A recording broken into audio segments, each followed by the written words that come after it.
Nosaltres estem en converses també amb Convergència i Unió per tal amb el govern, per tal que es porti a terme el més abans possible. Reiterem aquesta petició del Partit Popular i demanem que el president Mas fixi data el més aviat possible. Però sobretot demanem que aquesta vegada la cimera que liderarà el president Mas no sigui la cimera igual que va fer el senyor Montilla.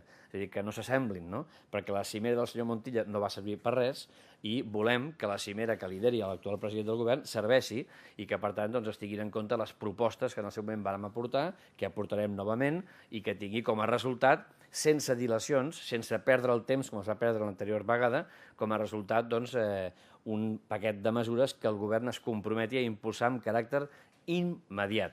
I això no treu que continuem demanant la convocatòria d'un ple extraordinari per debatre sobre la situació actual i per assumir compromisos amb el màxim consens possible de les forces polítiques sobre la sortida de la crisi.